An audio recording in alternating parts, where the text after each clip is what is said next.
कहते हैं कुछ दरवाजे बंद ही अच्छे लगते हैं। हमें उन्हें खोलने की कोशिश नहीं करनी चाहिए, क्योंकि हर चमकती चीज हमारी किस्मत नहीं होती।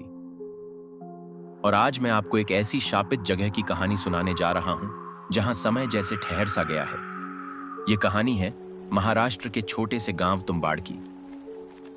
कहते हैं तुम्बाड़ देवी देवताओं द्वारा शापित है, क्योंकि इस गांव के लोगों ने बहुत साल पहले एक मंदिर की रचना की थी, जिसमें हस्तर को पूजा जाता था। यह वह मंदिर है जो खजाने का वादा तो करता है, पर मौत से ज्यादा कुछ नहीं देता।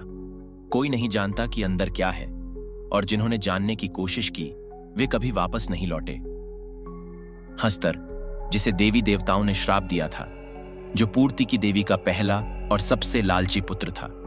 पूर्ति की देवी अपनी पहली संतान को बेहद प्रेम करती थी, लेकिन कहते हैं उसके लालच ने उसे खुद देवी देवताओं का दुश्मन बना दिया।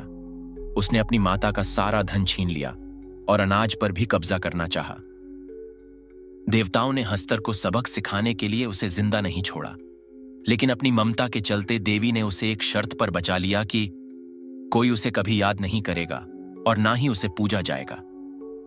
पर गांव वालों ने देवी के आदेश को अनसुना कर दिया। उन्होंने हस्तर का एक मंदिर बना दिया। यही उनकी सबसे बड़ी गलती थी। लेकिन कहते हैं हस्तर ने प्रसन्न होकर अपना जितना सोना था सब उस मंदिर को अर्पित कर दिया। लेकिन वह मंदिर के अंदर कहां छुपा है यह किसी को नहीं मालूम। कई लोग वह खजाना पाने की चाह में मंदिर में गए तो जरूर, पर कभी वापस नहीं लौटे। इसलिए वह मंदिर सालों से बंद पड़ा है। तब से लेकर आज तक देवी देवताओं का क्रोध बारिश बनकर गांव पर बरस रहा है। वहां कभी बारिश नहीं रुकती। हर कोने में भूत प्रेतों का साया है। और वह मंदिर, वह खजाने का लालच लिए अब भी खड़ा है। लेकिन वह खजाना मौत से कम नहीं। गिरीश नाम के एक पंडित ने भी उसी खजाने के लालच में हस्तर की खूब पूजा की और वहां जाने का सोचा। उस दिन हमेशा की तरह बाहर जोरदार बारिश हो रही थी। आसमान पर बिजली कड़क रही थी, मानो स्वयं देवी उसे रोकने की चेतावनी दे रही हो। गिरीश ने सब कुछ नजरअंदाज किया। मंदिर के अंदर घना अंधेरा था। हवा में किसी मरे हुए जानवर की दुर्गंध भरी हुई थी। गिरीश अपने हाथ में मशाल लिए धीरे धीरे आगे बढ़ा। जैसे ही उसका पैर पड़ा, एक कड़क आवाज हुई। नीचे देखा तो कंकाल का ढांचा था।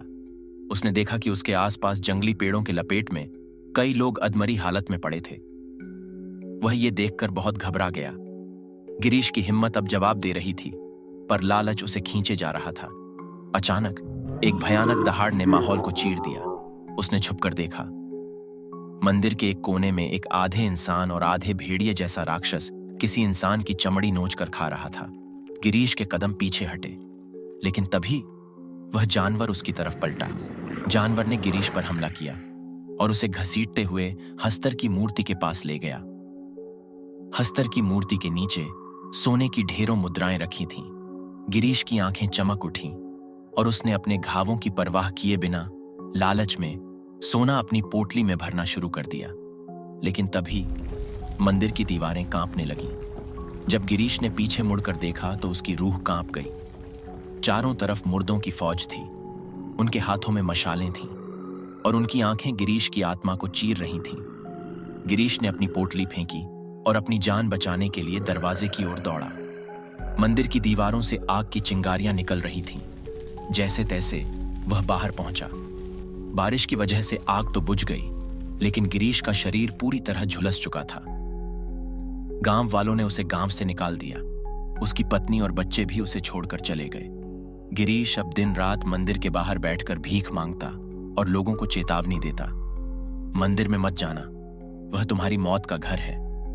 लेकिन लालच ने कभी किसी को नहीं रोका।